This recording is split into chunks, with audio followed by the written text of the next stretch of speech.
Mega TV நேயர்களுக்கு வணக்கம். இன்றைய பெண்கள்.com நிகழ்ச்சியில் கைத்தொழில் பகுதியில் நம்ம பார்க்க போகிறது வந்து ஒரு மினி கொலு படி. அதுக்கு என்ன பொருட்கள் தேவை அப்படின்னு பார்க்கலாமா? மினி கொலு படி, maroon colour and white colour paint, brush, white marker pencil. என்ன நேயர்களே, என்னென்ன பொருட்கள் தேவை அப்படின்னு பார்த்தீங்களா? இந்த மாதிரியான ஒரு மினி சைஸில் ஒரு படி நம்ம ரெடி பண்ணிக்கலாம். இது வந்து கொலு படியாகவும் யூஸ் பண்ணலாம், தியா ஸ்டாண்டாகவும் யூஸ் பண்ணலாம். ஸோ இப்போ கொலு படின்னு பார்க்கும்போது நம்ம கொலு வந்து சின்ன சின்ன பொம்மைகள் வைப்போம் இல்லையா? ஸோ இந்த மாதிரி ரெண்டு செஞ்சிங்கன்னா மெயின் கொலு படிக்கு ரெண்டு பக்கங்களையும் இதை ப்ளேஸ் பண்ணி இதில் வந்து நம்ம குட்டி பொம்மைகளை அரேஞ்ச் பண்ணலாம். அல்லது இதில் வந்து தியா, அதாவது விளக்கு, சின்ன விளக்கு வந்து நம்ம 3 நம்பர்ஸ் இதில் ப்ளேஸ் பண்ணி ரெண்டு பக்கங்களையும் ரொம்ப கிராண்டாக இதை ப்ளேஸ் பண்ணி என்ஜாய் பண்ணலாம். ஸோ இந்த மாதிரி MDF போர்டு இது இந்த மாதிரி கடைகளில் ரெடிமேடாக கிடைக்கிறது. அதில் நீங்களே உங்களுக்கு மெஷர்மெண்ட்ஸ்க்கு ஏற்ற மாதிரியும் நீங்கள் கார்பெண்டர்கிட்ட கொடுத்து ரெடி பண்ணிக்கலாம். ஸோ இந்த ரெடி ஆனதுக்கு அப்புறமா இதில் வந்து நம்ம அக்ரிலிக் கலர்ஸ், ஸோ இந்த மாதிரி மெரூன் கலர் எடுத்துக்கோங்க, இல்லைன்னா டார்க் ப்ரௌன் எடுத்துக்கோங்க. ஸோ ரெண்டில் ஏதாவது ஒரு கலர் போட்டால் ரொம்ப அழகாக இருக்கும். ஸோ அந்த கலர் நம்ம இதில் அப்ளை பண்ண போகிறோம். ஸோ ஒரு ஃப்ளாட் ப்ரஷ் யூஸ் பண்ணி நல்ல கலர் அதில் படுற மாதிரி ஸ்ப்ரெட் பண்ணி இந்த படி ஃபுல்லாக நம்ம பெயிண்ட் பண்ணணும்.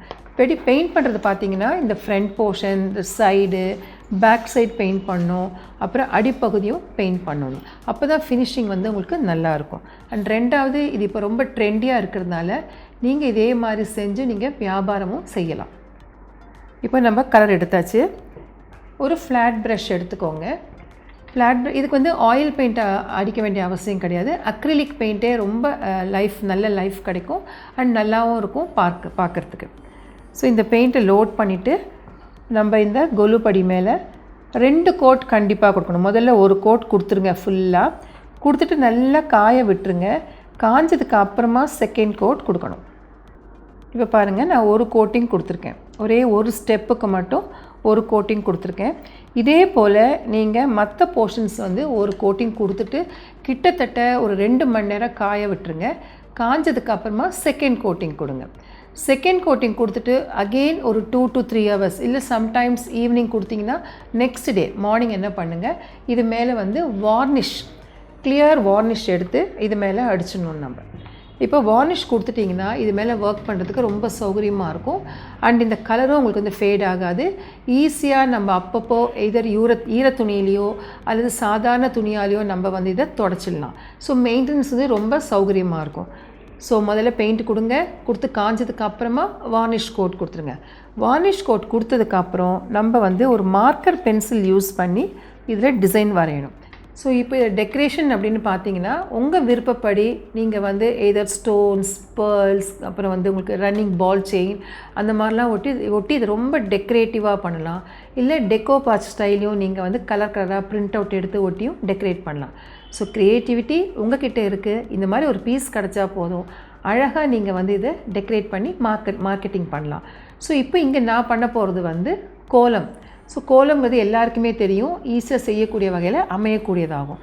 ஸோ இந்த கோலம் இதில் ட்ரா பண்ணுறதுக்கு இந்த மாதிரி ஒரு மார்க்கர் பென்சில் யூஸ் பண்ணிக்கோங்க. அவுட்லைன் போடலாம், இந்த பார்டர் போடலாம், அப்புறம் சென்டரில் வந்து புள்ளி கோலம் போடலாம், இல்லை ஸ்டார் கோலம் போடலாம். நீங்கள் ரொம்ப எக்ஸ்பர்ட்டாக இருந்தால் ஃபுல்லும் இந்த படிகள் ஃப்ரண்ட், பேக் அண்ட் சைடு எல்லாமே நீங்கள் வந்து டெக்கரேட்டிவாக நம்ம அரிசி மாவு அரைச்சி போடுவோம் இல்லையா, அந்த மாதிரியான மாக்கோலம் அப்படிங்கிற மாதிரி ஒயிட் பெயிண்ட் யூஸ் பண்ணி இதை டெக்கரேட் பண்ணலாம். ஸோ இந்த மாதிரி ரெடி பண்ணிவிடுங்க. இதில் வந்து இப்போ பென்சிலால் நம்ம ட்ரா பண்ண போகிறோம். ட்ரா பண்ணுறதுக்கு உங்களுக்கு என்னென்ன கோலம் வேணும் அப்படிங்கிறது நீங்கள் டிசைட் பண்ணிக்கோங்க. இந்த சைட் போடுறதே அப்படியே சிமெட்ரிக்கலாக இன்னொரு சைட்லேயும் நம்ம காப்பி பண்ணணும். ஸோ இப்போ இதில் பார்த்தீங்கன்னா 3 பார்ட்டிஷன் இருக்குது. இந்த 3 பார்ட்டிஷனில் நான் வந்து உங்களுக்கு கோலம் போட போகிறேன். இப்போது ஃபஸ்ட்டு இந்த அவுட்டரில் வந்து உங்களுக்கு பார்டர் வந்துடும். மேலே இந்த சைட்லெல்லாம் உங்களுக்கு அந்த ரா எட்ஜஸ் மறையிற மாதிரி அந்த ஃபினிஷிங் எதாவது ஒட்டியிருக்காங்க இல்லையா, ஃபினிஷ் பண்ணும்போது அதெல்லாம் கவர் பண்ணுற மாதிரி மாக்கோலம் போடுற மாதிரி பார்டர் டிசைன் போட்டுடுங்க. போட்டதுக்கப்புறம் பாக்கி இருக்கிற கேப்ஸில் நீங்கள் கோலம் வந்து ப்ளேஸ் பண்ணலாம். இப்போ பார்த்தீங்கன்னா இந்த இடத்துல நான் ஏன்னா கேப்பு சின்னதாக இருக்குது, இது சின்ன மினி படி. ஸோ 3 புள்ளி 3 வரிசை கோலம் நல்லாயிருக்கும்.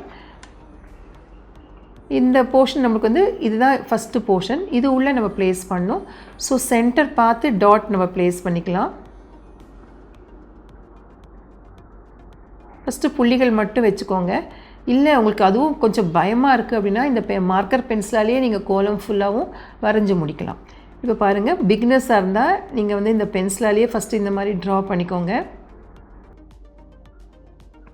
ஸோ நம்ம ஒரு பக்கம் வரைஞ்சாச்சு, அடுத்து 2வது 3வது வரையணும், ப்ளஸ் இந்த பார்டர். இப்போ எப்படி பெயிண்ட் பண்ணலாம் அப்படிங்கிறத பார்ப்போம். இதுக்கு நம்மளுக்கு கண்டிப்பாக ரவுண்ட் ப்ரஷ் தான் தேவை. ஸோ ரவுண்ட் ப்ரஷ் அப்படிங்கும்போது நம்பர் 3 நம்பர் எடுத்துகிட்டு நம்ம பெயிண்ட் பண்ணலாம். அண்ட் கலர் வந்து மாக்கோலம் அப்படின்னு சொன்னதுனால கோலம் அப்படிங்கும்போது நம்மளுக்கு ஒயிட் பெயிண்ட் தான் தேவை. ஸோ அக்ரிலிக் ஒயிட் எடுத்து ரெடி பண்ணி வச்சுக்கலாம். ஆர்டர் பண்ணுறதுக்கு முதல்ல ஸ்ட்ரெயிட் லைன் போட்டுடுவோம்.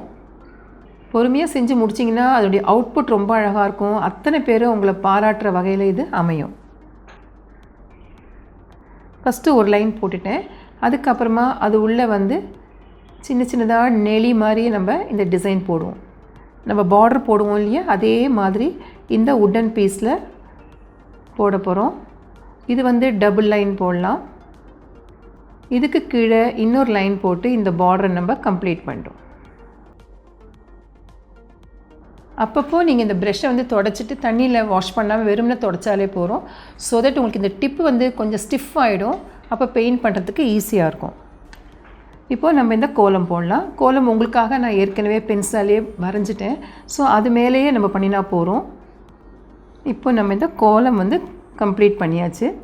ஸோ நம்ம ஃபஸ்ட்டு புள்ளி வச்சு தானே இந்த லைன்ஸ்லாம் போட்டோம்.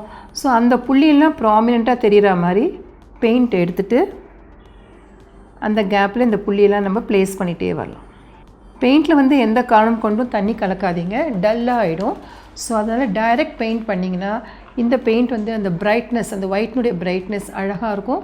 உங்களுக்கு லைஃப்பும் ரொம்ப நாள் இந்த பெயிண்ட்டு கெட்டு போகாமல் இருக்கும். ஸோ இப்போ இந்த இடத்துல வந்து நம்ம பெருசாக புள்ளி மட்டும் வச்சு இதை கம்ப்ளீட் பண்ணுவோம். ஸோ ஒன்ஸ் அகெயின் உங்கள் விருப்பத்துக்கு ஏற்ற மாதிரி நீங்கள் இதை டெக்கரேட் பண்ணலாம். கோலம் தான் போடணுங்கிற அவசியம் கிடையாது. நீங்கள் மற்ற அதர் ஆக்சசரிஸ் யூஸ் பண்ணி அதை ஒட்டி கூட இதை டெக்கரேட் பண்ணலாம். தண்ணி கலந்திங்கன்னா கொஞ்சம் ஒரு டல்னஸ் வரும். அதனால தண்ணி ஆட் பண்ணாமல் டைரக்ட் பெயிண்ட் எடுத்து நீங்கள் ஒர்க் பண்ணணும். இப்போ பாருங்கள், நம்ம 2 இடத்துல பார்டர் போட்டாச்சு, ஒரு கோலமும் போட்டோம். இது வந்து as far as the side வந்து இஸ் கன்சர்ன்ட். நம்ம அதே மாதிரி இந்த ஃப்ரண்ட் போர்ஷன்லேயும் சேம் வே ஃபஸ்ட்டு கோடு போட்டுக்கலாம். இப்போது மேல் பகுதிக்கு பார்டர் போடலாம். இதுலேயும் இந்த கார்னர்ஸில் வந்து பார்டர் போடுறது கொஞ்சம் கஷ்டம் இல்லையா. ஸோ இந்த மாதிரி லைன் மட்டும் பட்டையாக போட்டுருவோம். இந்த கார்னரில் எட்ஜில் வந்து பார்டர், அதே மாதிரி இந்த எட்ஜ்லேயும் பார்டர் போட்டு எல்லா பக்கங்களையும் விதவிதமான கோலம் போட்டு நம்ம டெக்கரேட் பண்ணலாம். இப்போ இந்த இடத்துல இங்கே இன்னொரு கோலம் நம்ம போடுவோம். ஆனால் இந்த கார்னரில் கொஞ்சம் கேப் இருக்கிறதுனால இங்கே ஒரு பெரிய டாட் ப்ளேஸ் பண்ணிவிட்டு இதில் வந்து சின்ன சின்னதாக ஸ்ட்ரோக்ஸ் போட்டு இப்போ பாருங்கள் ஃபில் பண்ணியிருக்கோம் இல்லையா. ஸோ இதே மாதிரி நம்ம ஃபுல் பீஸும் கம்ப்ளீட் பண்ணோம். ஒரு ஃபினிஷ்டு பீஸ் எப்படி இருக்குது அப்படின்னு பார்ப்போமா.